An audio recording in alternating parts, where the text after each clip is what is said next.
আল্লাহর হাবিব বলেন ইউহিব্বুনা খামসা ওয়া ইয়ানসাউনা খামসা,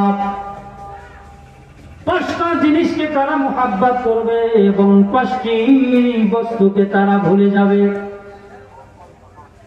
এক নম্বরে ইউহিব্বুনা দুনিয়া ওয়া ইয়ানসাউনাল আখিরাহ, আল্লাহর হাবিব বলেন তারা দুনিয়াকে বেশি ভালোবাসবে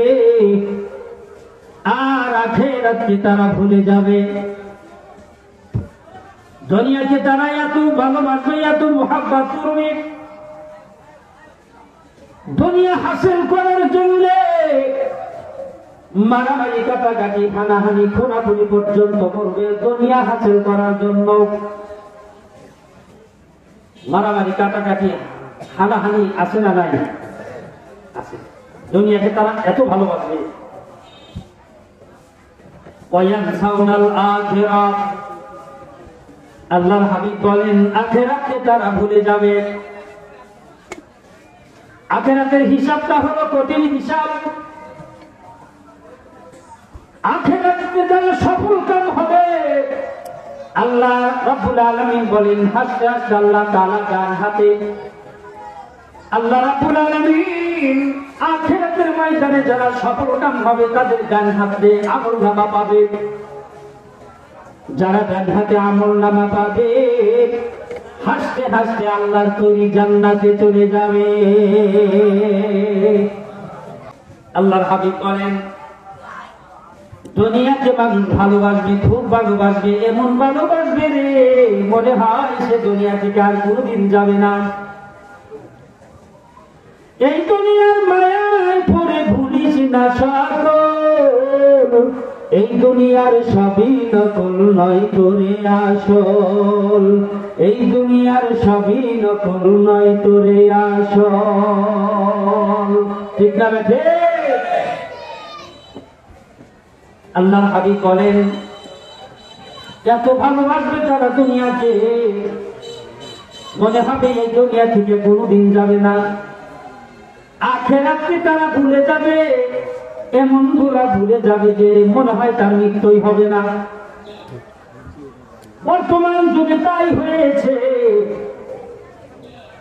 মানুষের অবস্থার দিকে লক্ষ্য করলে দেখা যায় রে হাইরে দুনিয়াকে ভালোবাসা।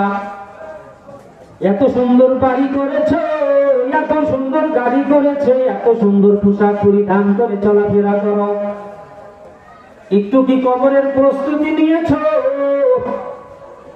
কবর কিন্তু আসল জায়গা, সেখানে সকলকেই যেতে হবে। আখিরাতের ময়দানে 50 বছর আমাদের দাঁড়িয়ে থাকতে হবে। সূর্যটা মাথার উপরে চলে আসবে, মাথার মগজগুলি টকবক টকবক করতে থাকবে, মানুষগুলো সব ইয়া নাফসি ইয়া নাফসি বলতে থাকবে। মানুষ মানুষের ঘামে এত পরিমাণ কম হবে, মানুষের ঘামে ঘামে কারো হবে পাতা পানি, কারো হবে গিরু পানি, কারো হবে মাজা পানি, কারো হবে বুক পানি, কারো হবে গলা পানি, কারো ঠোঁট পানি, কারো চোখ পানি, কেউ হাবুডা বুখাবে হাসুরের ময়দানে। জমিনটাকে আল্লাহ রাব্বুল আলামিন তামার চেয়ে বেশি উত্তপ্ত করে দিবে, গরম বানায়া দিবে। মাথার উপরে সূর্যটা চলে আসবে, মানুষগুলো সব আকাশের দিকে তাকাইয়া ইয়া নাফসি ইয়া নাফসি বলতে থাকবে। সমস্ত মানুষগুলো সেদিন উলঙ্গ হয়ে উঠবে। মাত্র মহান রাব্বুল আলামিন 3 জনের পরনে কাপড় পরায়া দিবে। 3 জনের গায়ে কাপড় থাকবে, পৃথিবীর কোনো মানুষের গায়ে কাপড় থাকবে না। সকলেই উলঙ্গ বেশে কিয়ামতের মাঠে উঠে যাবে। সুবহানাল্লাহ। আওয়াজ তো আসছে কে? রোজার মাস নাকি? জোরে চিল্লায়া বলেন সুবহানাল্লাহ। কয়জনের শরীরে কাপড় থাকবে? 3 জনের গায়ে কাপড় থাকবে। কার কার গায়ে কাপড় থাকবো জানেন আপনারা? তাহলে বলুন ধৈর্য সহকারে বসতে হবে। আমার একজন প্রশ্ন করে, হুজুর মহিলা মানুষ মারা গেলে 5 কাপড়, পুরুষ মারা গেলে 3 কাপড়, যেটা পুরুষ না মহিলা না হিজড়া মারা গেলে 2 কাপড়? কথা কিন্তু খারাপ উপায় নাই, জোরে গান ঠিক না ঠিক। ওরা তো পুরুষ না, মহিলা না। তো প্রশ্ন করলেন হুজুর হিজলা মারা গেলে কয় কাপড়? আমি মহা মুসিবত বলে গেলাম, কি উত্তর দেবো যদি না হয়, ওর যদি জানা থাকে তাহলে ধরা খেয়ে যাবো, জোরে গান ঠিক না। চিন্তায় বলে গেলাম না, হুট করে মনে হইলো হয়ে দিলাম। হুজুর এই প্রশ্ন যে কত মানুষের কাছে করছি, কত হুজুর কাছে ভাই পারি না, আপনি যে কইলেন আমি অত্যন্ত খুশি হয়েছি। আপনারা মনে হয় জানেন হিজলা মারা গেলে কয় কাপড়? এই জানেন? যদি অনেক কিছু জানেন না তাহলে তো বসতেই পাবো, শেষে করে দিলে প্রশ্নের উত্তর গুলো। রাজি আছেন তো?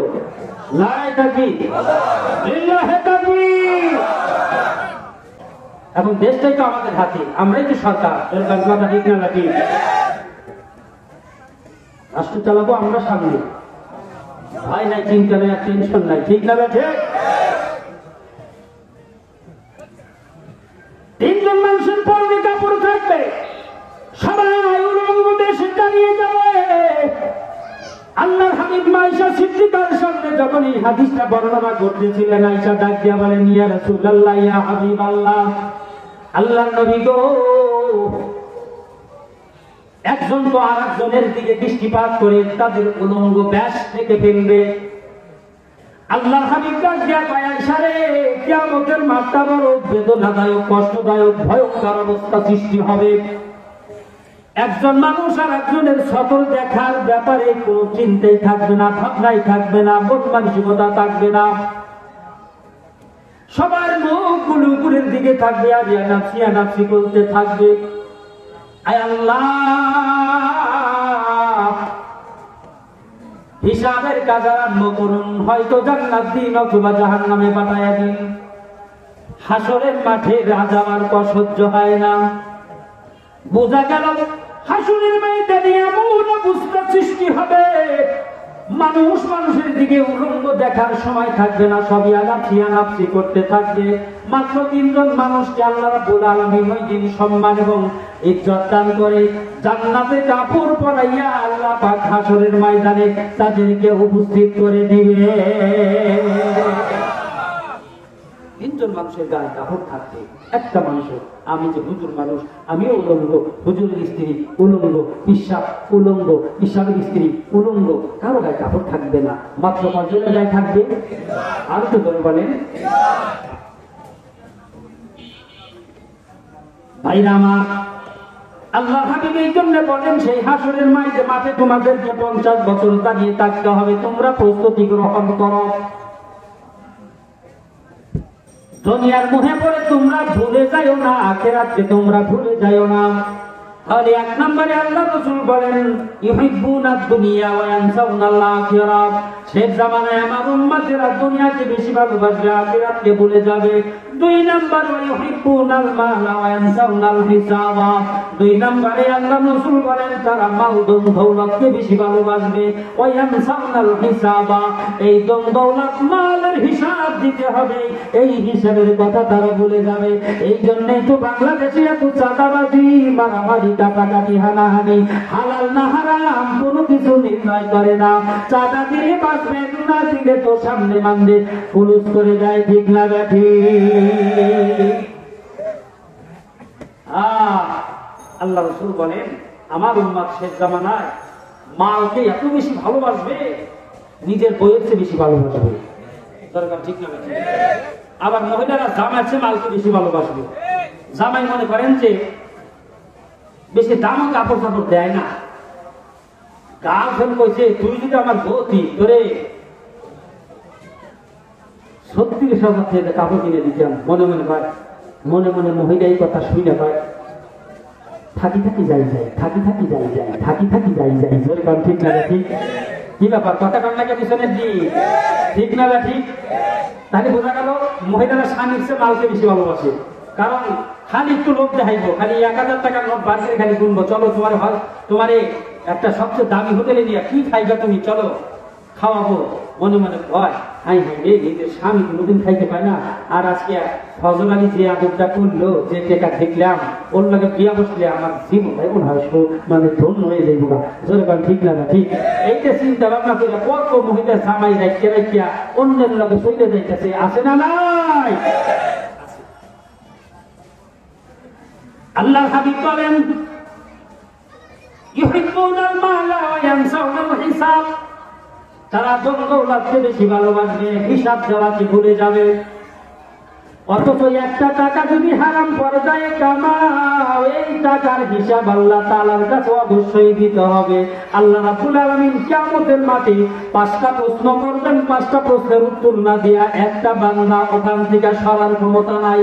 তার মধ্যে 1 নম্বর প্রশ্ন হলো, মাল কোন জায়গা থেকে কামাই করেছো, মাল কোত্থেকে আয় করেছো, সম্পদ কোত্থেকে আয় করেছো, টাকা কোত্থেকে আয় করেছো এবং কোন খাতে খরচ করেছো।